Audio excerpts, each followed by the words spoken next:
Good afternoon, ladies and gentlemen. Game 2 of Community Saturdays with my good friend and co-commentator. Sproutt. Hey, buddy. We're back.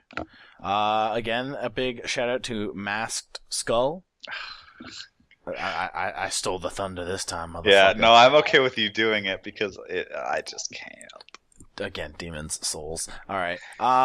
In this game, he's playing the Dazzle. Yes. And he wanted us to sort of analyze things about his warding. Well, and general gameplay. And general gameplay. I mean, that too. But I feel like today, this video in particular, might be a good chance to maybe discuss a few things about warding. Some interesting ward spots and stuff like that. But, again, we'll focus on MaskedSkull first. We're thinking of stuff and things. We'll see what goes on here. But anyway. I have a new one, too. This is going to be a bitch to actually tell you where it is, but it's actually if you're, say, a bounty hunter in the dire off lane up against the safe lane of the Radiant, and you want to stop a pull camp. Okay, I think I know what you're talking about. Anywho, you can try and guide me to that later if there's a lull in this match, but anywho, we're going to get started. If you want to press play in 3, 2, 1, play. Alright. God damn it, direct the camera, stop! Alright, free cam for the win, motherfucker. Alright, so right off the bat, so we picked the Dazzle. If we look at the Radiant lineup here, we got the Dazzle, PA, Sniper, LC, and Mirana.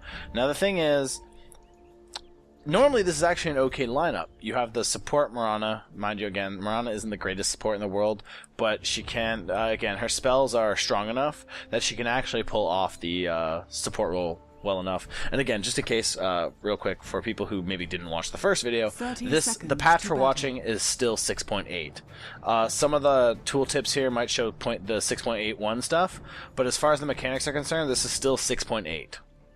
Anywho, carrying on. So Mirana isn't necessarily the greatest support in the world. Again, her spells are strong enough, and if she can land her arrows, that's also strong enough to basically, give her that support title. She doesn't really need right-click until later in the game. But unfortunately, if we look at Mirana's items, she has knock-on support in the begins.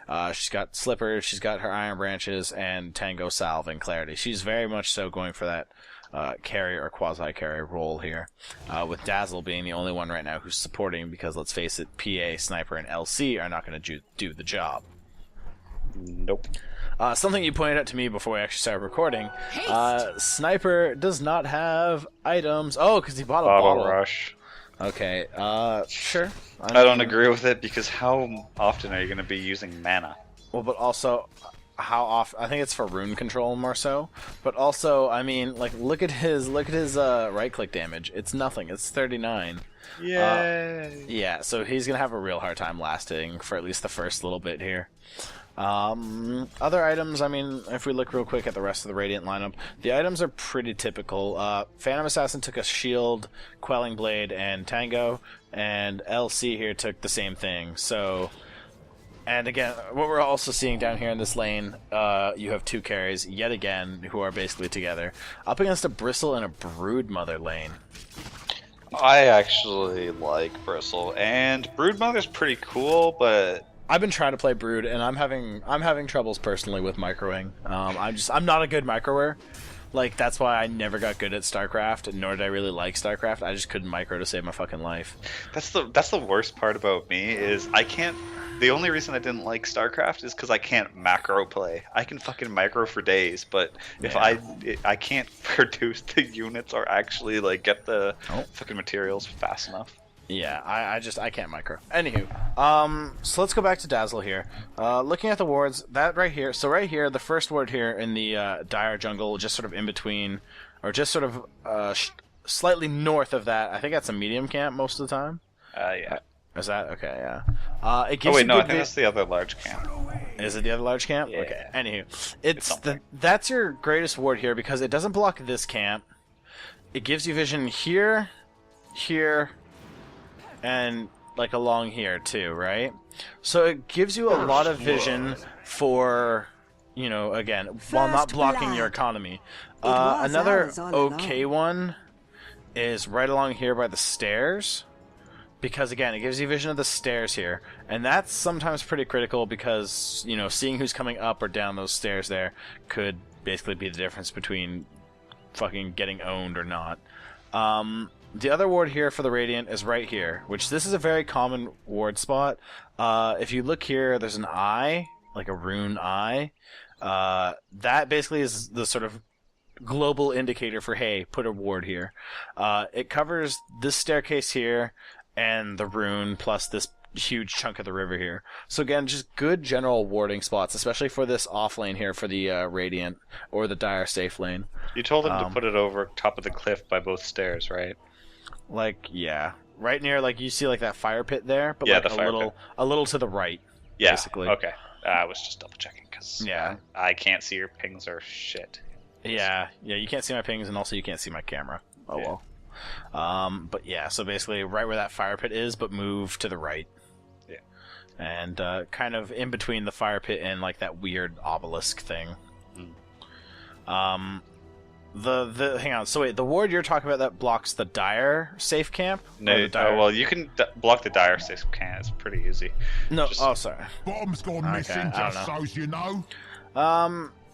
So yeah, I mean, if we look at Radiant wards, like if we look at the Radiant side, the warding again. The one cool thing about Dota is this map is not asymmetrical, meaning that the maps the maps aren't symmetrical. There you go. I was like, it is asymmetrical. Sorry, my mistake. Which basically means the maps are unique on different sides. Again, this is very apparent because you have the.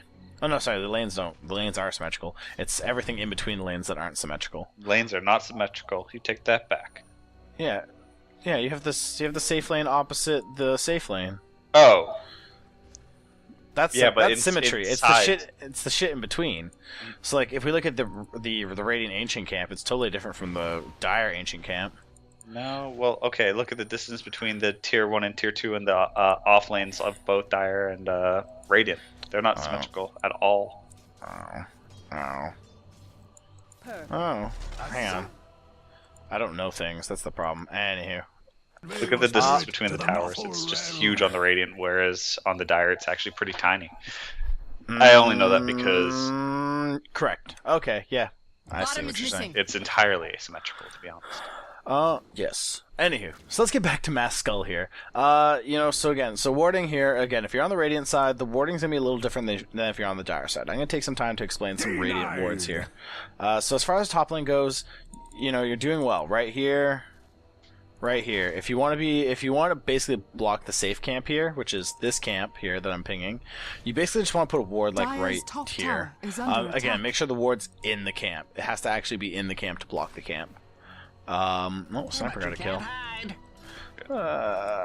Other wards that you could consider, and then now these are basically starting to become aggressive wards. So there's two different types of warding. There's defensive wards, there's aggressive wards.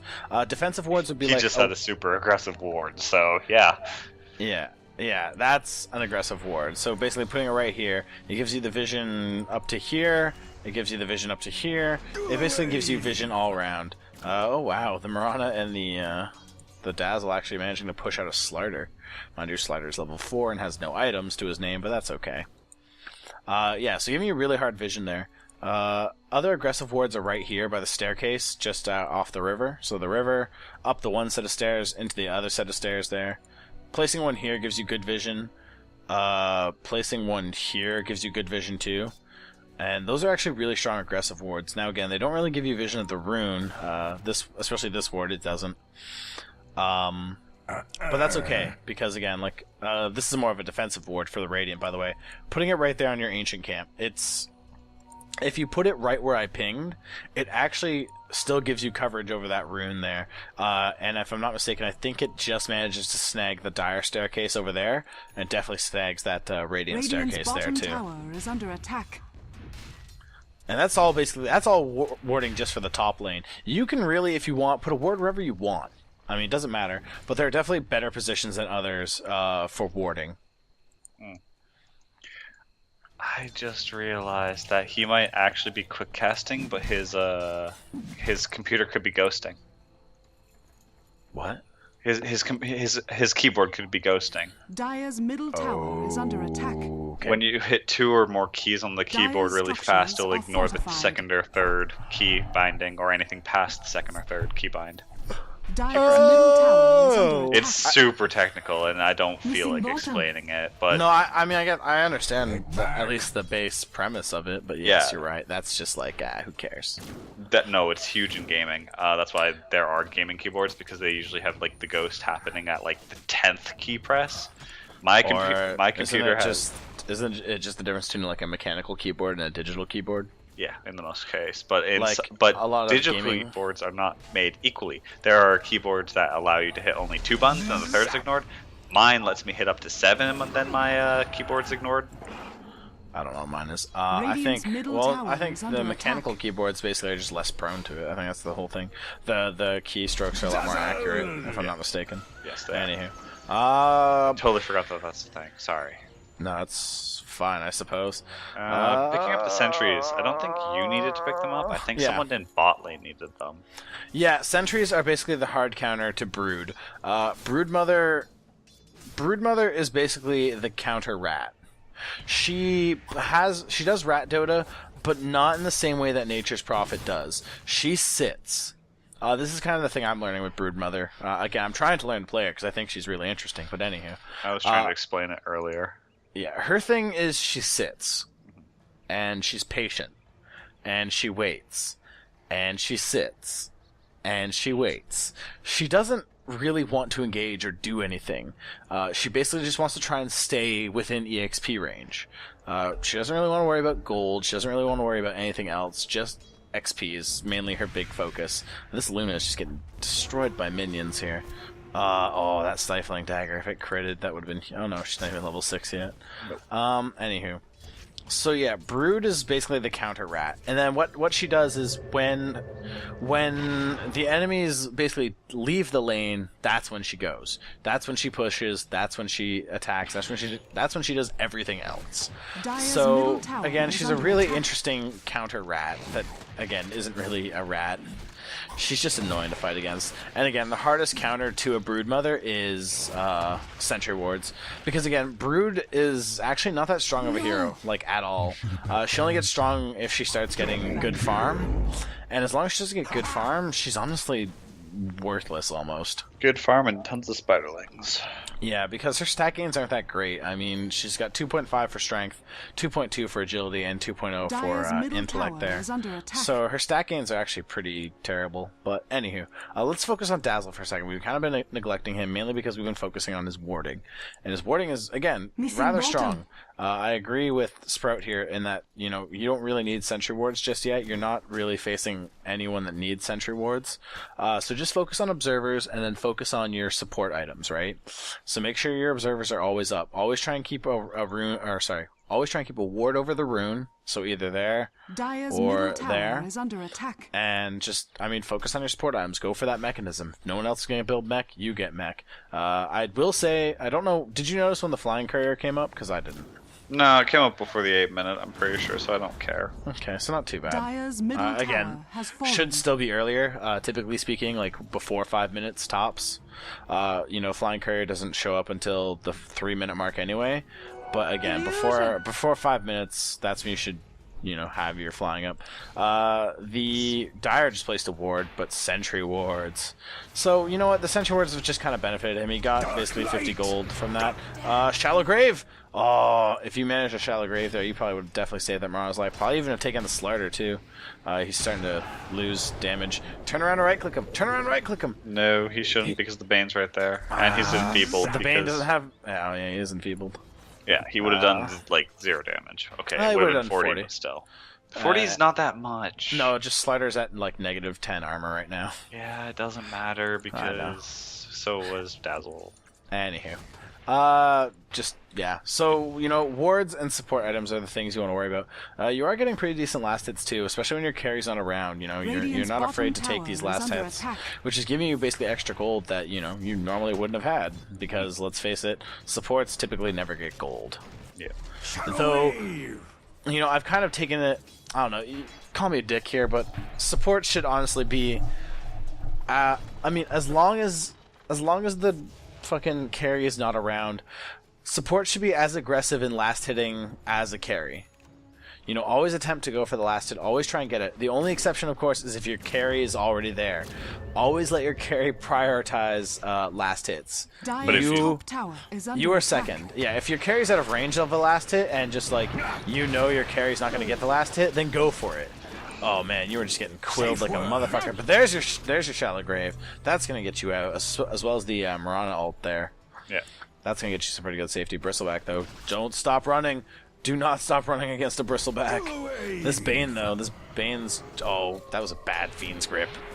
Bad Fiend's Grip. Don't Fiend's Grip under tower. Seriously, especially as a Bane. Bane's got nothing. Yeah. Bane has 5 whole armor and an energy booster. He's going for his arcanes right away. Anyway. Seems that way. Which Dazzle, by the way, already has arcanes. Not bad. Well, he did already have a kill and an assist. That's why I think the courier was upped earlier. If you get a kill and assist, just up it up 3 minutes. It's so much helpful. It's so helpful. As we've mentioned in almost, I think, every community Saturday so far. We really have. Yeah. Fucking buy the goddamn flying courier. Like, if you don't see a flying courier by 5 minutes, just buy it. Or just start bitching until someone buys it. I mean, try not to be the bitch of the team. I don't know. Just call someone out. You know, again, 9 times out of 10. Oh, this slider could go down here. Lots of right-click potential here. Dazzlo gets the kill. Man, this top lane for the Radiant is actually going fairly well for them. Dazzlo about to get fucked. About to get fucked. Nightmare there. Quill's coming. Oh, in comes the LC. LC gonna grab that Bane duel real quick. Yeah, you were pretty much boned there. Oh, Luna coming in to clean house a little. Yeah, LC's done too. Goodbye. You've been sorted. Bristleback, super strong, especially in this patch. 6.8 still, by the way. He didn't get much of a buff in 6.81, I don't think. No, nothing. No? Oh, nothing at all? I don't think so. I think you got something. Anywho, not important. Not part of this video. Basically, you guys just got caught out, pure and simple. You turned around when a Bristleback was there. You never want to fight a Bristleback 1v1. Top tower you always want to fight a Bristleback with a numbers advantage. Oh yeah, its Warpath got changed. Remember? Dire's middle tower is under attack. Oh yeah, it did the move speed stuff. Anywho, yes, you always want to fight a Bristleback with friends because Bristleback will destroy you. He will he will make you cry. Mainly because Bristleback is just ridiculously tanky. With Bristleback and his Quill Spray, just does so much damage too. Like it's insane. I'm gonna say quickly during your warding session, like your learner's guide to warding, Dazzle, like what you gotta do when your Mirana fires an arrow is half go in. You need to take a couple steps forward so that you can instantly like get that poison touch off. And just go with it, because if you're inside the creep wave when you actually use your heal, it gets off a lot more damage, and it has a higher probability of just jumping to the enemy, and then you can actually kill them faster. And that's why I say take a step or two in, because if it hits, go. If it doesn't, back off. It's quick and easy to back off, but it's harder to go in if you're slow. Yeah. Now, he built an Urn of Shadow. He's fine. He's got 4 kills, so he feels as though he's going for a kill lane. Where are you seeing 4? He's got 2. 2 kills, 4 assists, sorry. He has 2. He's helped in 4 kills. God damn it. Thank you. Thank you. You finally got your numbers together. Oh, Bristleback taking damage here, but yes, you do need to back away. There are way too many there. Again, just getting out is fine. I just think the mechanism's a lot better. That's all. I mean, yeah. But it's for damage as well. But, yeah. Oh, just running around in circles there. Mirana's gonna manage to get a... Oh, maybe not. Maybe I spoke just a little too soon. Should have shallow graved. Shallow grave would have really saved her there. Yeah, most likely. Again, most likely, but still. She could have leaped. She could have leapt, I'm pretty sure. Yeah, no. Exactly. Oh, random assassinate coming in. Oh, wow. Bane got smoked in that face. And that pretty little face of his. I'm sorry to do this to you, but I'm going to actually have to disappear quickly. Fair enough. I'll just sort of ramble for a bit. Yeah. All right. Well, Sprout's just going to take a quick leave of absence here. Yep. Perhaps he'll make his way back, I hope. I will. No, I will be. Okay, I should be back in like less than 5 minutes. Well, alright. See you in a minute, man. Alright, so let's talk about you for a minute there, MaskedSkull. You know, now you're starting to fall off a bit. So you're picking up your headdress. The key thing about being a support is constantly warding. Which, yes, costs you, like, all your gold. And that's the unfortunate thing, is that it costs you all your gold. There you go, getting in there, saving your carry there. Not too bad. Just gonna back out. You guys could have taken it, but unfortunately, Marana wanted to escape there. Oh, got your Q off there. Oh, this, yeah, that's a dead slaughter. You're not keeping up with your warding now. You're starting to fall off. I don't even know. Actually, let me check. I think I can check through you. I can't tell, actually, so I'm not even going to say anything. Whether or not you have wards in stock. If you do have wards in stock, always make sure that it's only at 1 stock. And this has to do with the ward timer. Wards respawn every, if I'm not mistaken, I think it's 7 minutes. And the thing is, so if you have, let's say, you can only have 2 stocks of wards in your base at any given time. So if we assume that you have 0 stock, it's going to go from 0 to 1, and that's no problem. But the thing is, if you already have 1 stock in your wards there, and it goes from 1 to 2, the timer stops immediately, and doesn't continue until you buy that stack of wards. Basically meaning you're wasting time. So if you ever see stock 1 for wards, always buy it. Always buy it, because basically it's what's going to it's going to keep the wards constantly flowing, and you'll never really be lacked of wards. Wards don't disappear, by the way, until they're planted in the ground. Then they start to disappear. Oh, that broodmother. Oh, there we go. Now she's seen. Oh yeah, she's seen so hard. Stifling dagger, right clicks come in. Oh yeah, she's gone. Or no, oh yeah, assassinate comes in. Oh, but the arrow gets her. Nice. Nicely done. So yeah, you're falling off your wards. I mean, again, I see where you're going for. You're going for that mechanism, and of course you want to finish the mechanism, which I don't blame you at all. But the thing is, wards are just as important as mechanism. It gives your allies vision, which again is super important. And the thing with vision, LC don't duel that. The important thing with vision, especially with heroes like Marana and Phantom Assassin, is they need that vision to use a lot of their spells. With Marana, you know, she needs it to land her arrows a lot better. With Phantom Assassin, she needs it to use her blink. Or Phantom Strike, sorry. Oh, this is, yeah. Radiant's top tower Oh, looks like LC managed to get that duel. Which is rather impressive, actually. So never fall off the wards. You're picking up a lot more sentries than you are observer wards, and to be honest, observer wards are the way to go. You don't need too many sentries. Again, you are facing up against a brood, but the thing is, the brood mother's kind of fallen behind as far as the game's concerned. You know, if you take a look at her for a minute, she only has 31 last hit, and well, she does have 2 kills, 5 assists. So she is doing okay. But the thing is, you know, the rest of your team, excuse me. The rest of your team is kind of keeping up as far as that's concerned, too. And you know what? You're playing really well, too. If we look at your items there, you already got your Arcanes. You picked up the Urn of Shadows, which I don't quite agree with. Again, the Urn of Shadows is an okay pickup. It's just, again, not the greatest in my opinion. And whatnot. But the other thing, too, is just, remember, keep warding. Wards up constantly. You really want the wards around the rune here. Keep constant vision on that rune. It also keeps vision over Roshan as well. You're going to want to rune, you know, places like... Oh, sorry, wrong button. Here, you know, again, just from more vision, stuff like that. Just vision is critical in this game, because without vision, you have no idea where anyone is, obviously. Again, that's a very blanket statement here. But that's the thing, you know, if you lose vision, heroes that require vision to use their spells are basically, you know, done. They can't do anything. Oh, LC went down pretty hard. Bristleback, just way too much armor. This sniper isn't going to do shit against him.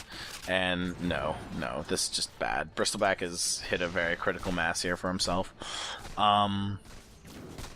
So wards. Wards. Always get wards. You know, again, you're going for that mechanism. You're almost there.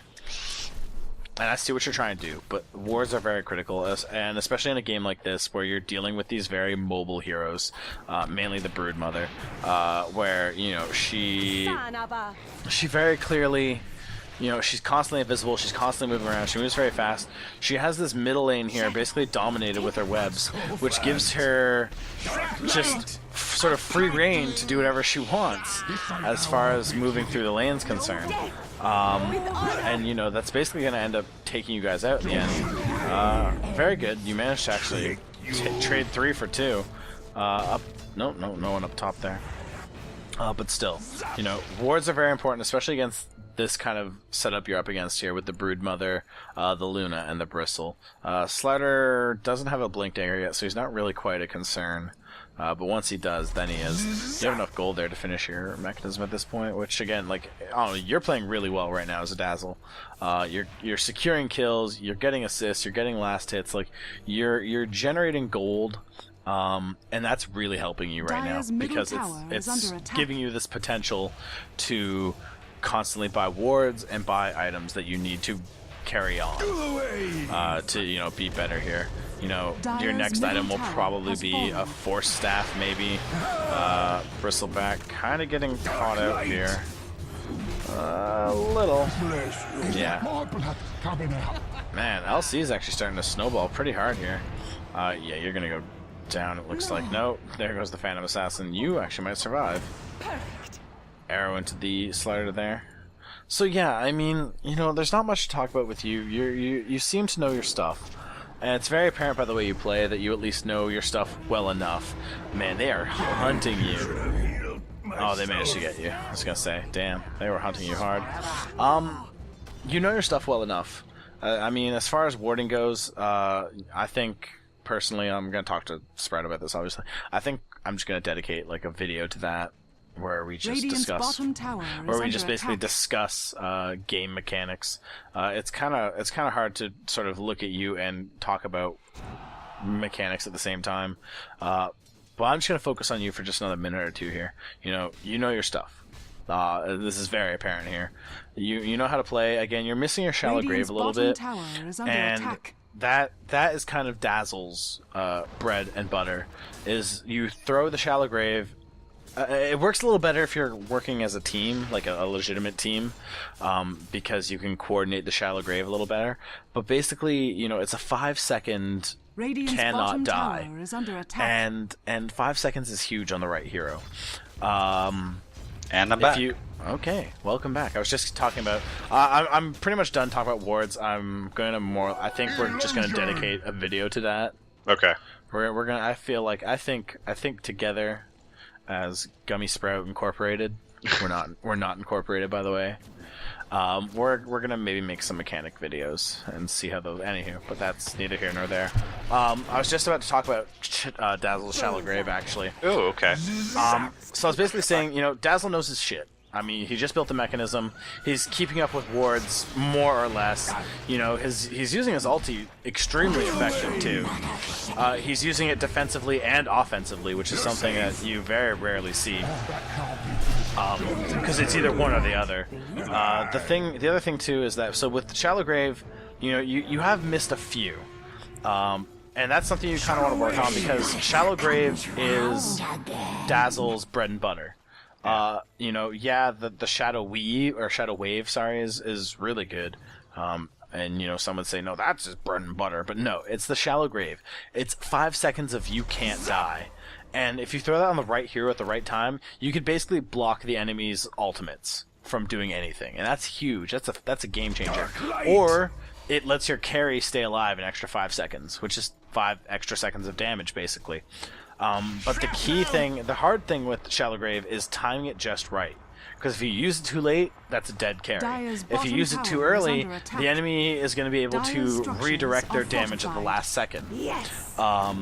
So, you know, the critical moments are basically using Shallow Grave at the right moment. But other than that, I mean, like, you know, your Dazzle play is not too bad. You know your stuff more or less. And man, this Bristleback slowly going down.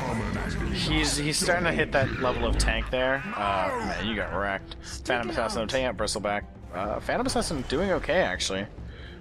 Picks up a Battle Fury before a Helm of the Dominator, but hey, whatever. Better than the one of DD.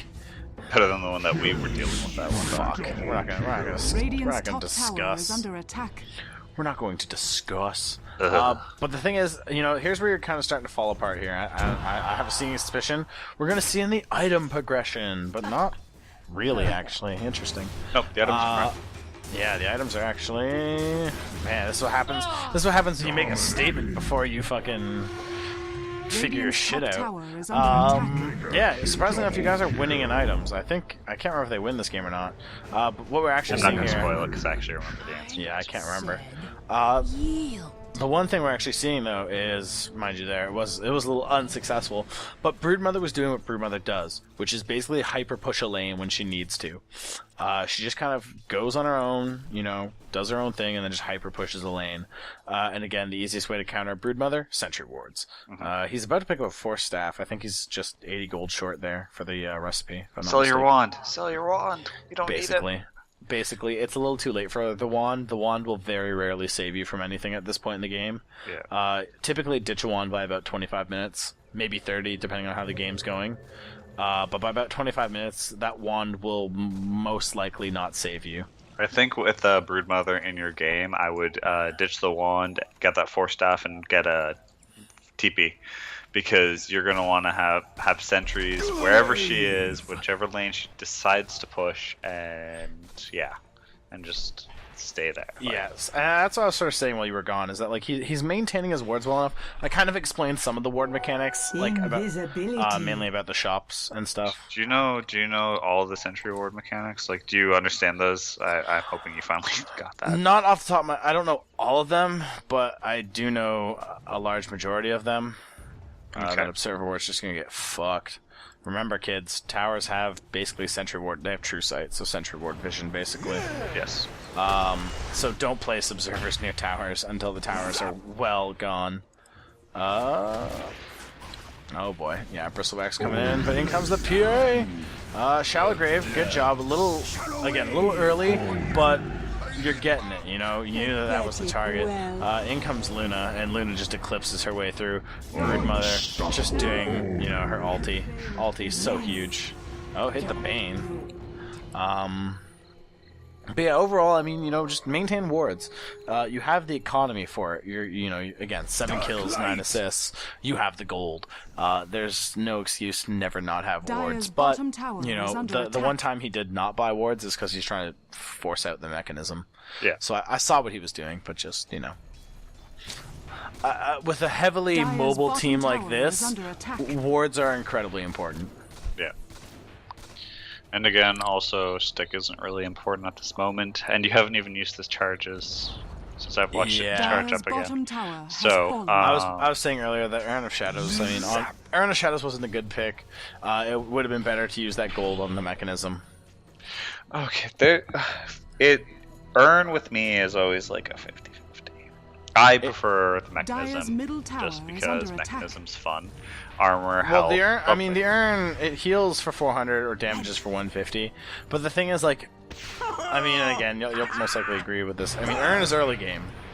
You get the Urn early game because 150 damage early game is the difference between a kill or not. As far as late game goes, using Shallow Grave on you instead of the sniper, that's okay.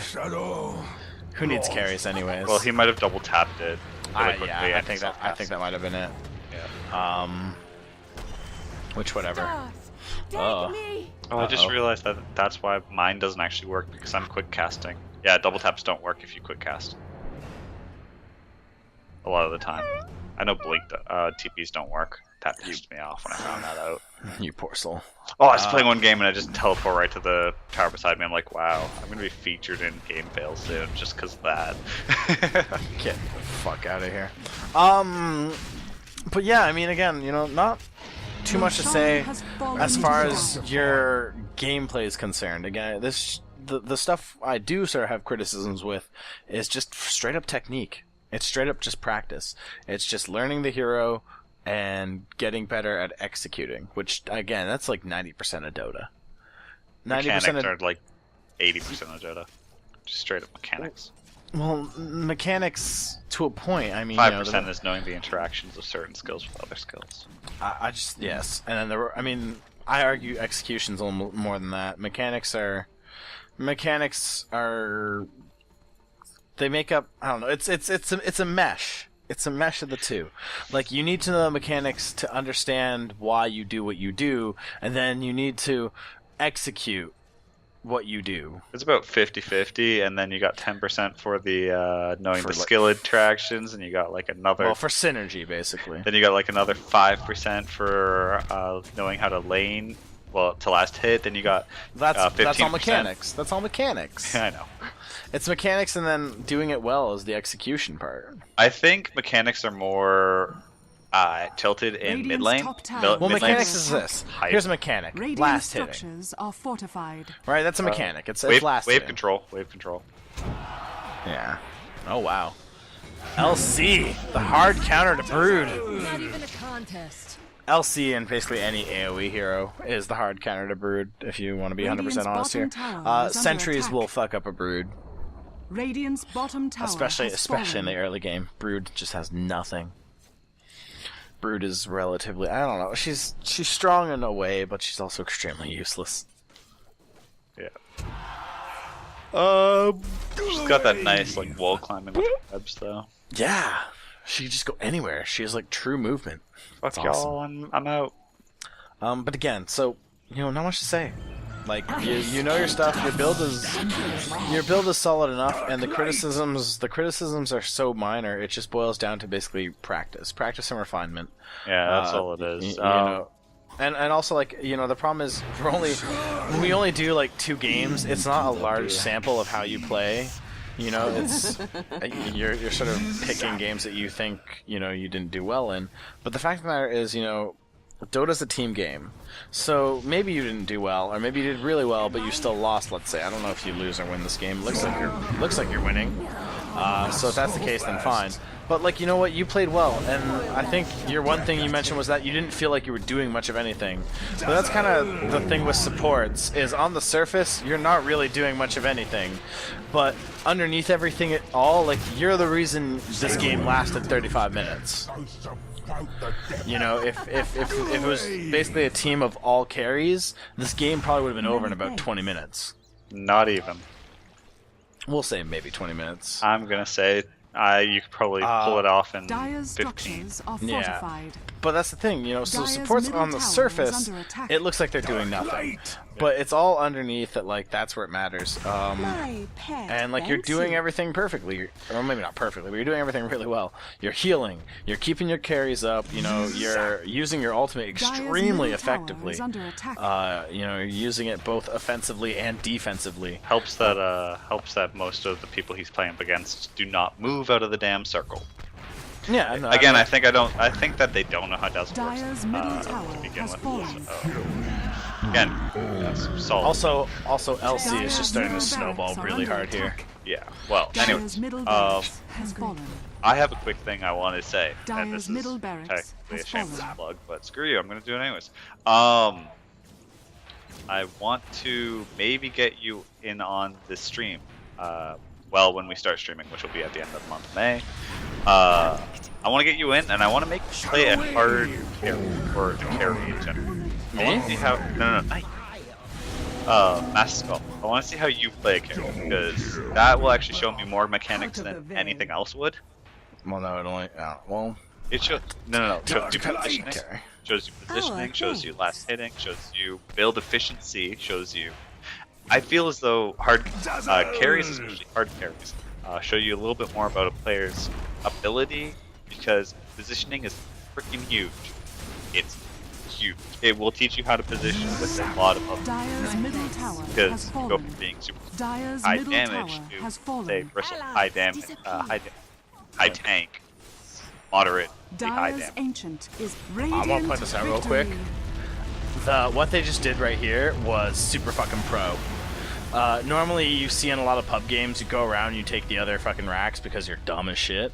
But like they had the ace and they just went straight for throne. Oh, yeah. And I want to point out how super fucking pro that is. Well, that's just solid decision making.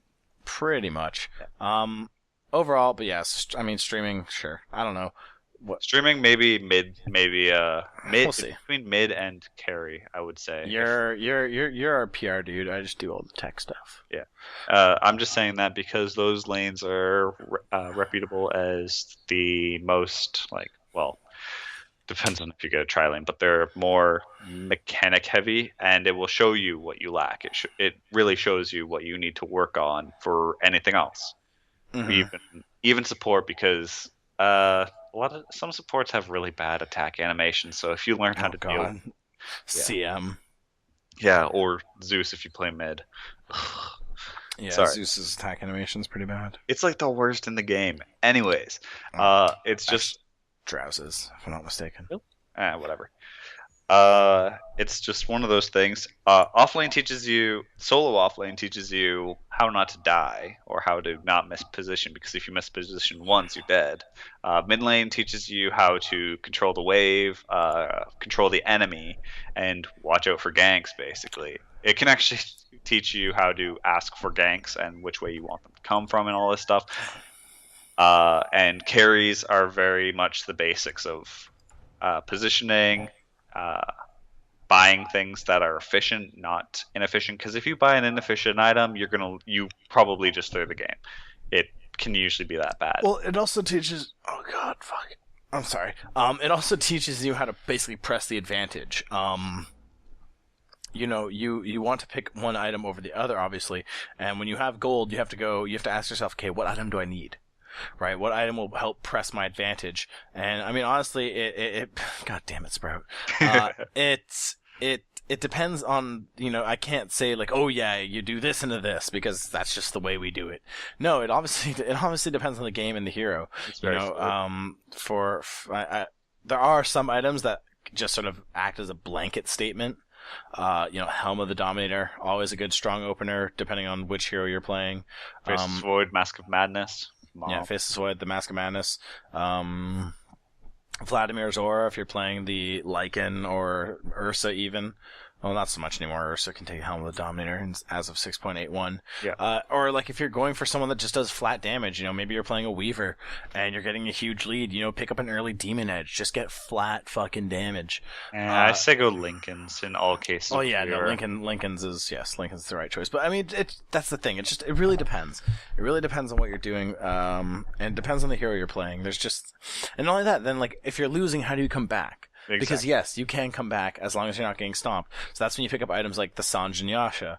You pick up these sort of cheaper items that give you boosts in different ways that can help bring you back. You pick up a Crystallis because again, that's nice damage and it's cheap and easy to pick up. You wouldn't maybe pick up an Armlet only because Armlet it's not that great of an item. You pick up Skull Basher maybe if you can. Yeah. Carries teach you basically how to press the advantage. Yeah. And quick note for anyone who actually watched this late into the video, anyone who's sent content into Gummy Worms and I will be messaging you as soon as we start streaming to see if you guys want to join in on that on like the first day or second day, whenever you guys can honestly make it. If you want to join in, because hell, you guys helped us, so I want to actually get a game with you guys at some point because it'd be fun. We'll stream with you. I'm not. I don't know. We'll figure it out. We still got kinks to work out. We're figuring things out. But hey, all right. We're gonna cut this video because we've been just talking for like 10 minutes. All right, MaskedSkull. Thank you for this week's content. Hopefully you gleam a little something out of here. If not, sorry, not sorry. I don't know. But until then, guys, I've been Gummy Worms, and I've been Sprout, and this has been another Community Saturday. Thank you for watching. Next game will come up on Monday. And until then, guys, just play more games. Have fun with points. Have fun with 6.81. Yeah. Fucking Huskar, TI4. I'm calling it now. I want to play more Dotes. 6.81's great. Alright, I'm out. Bye.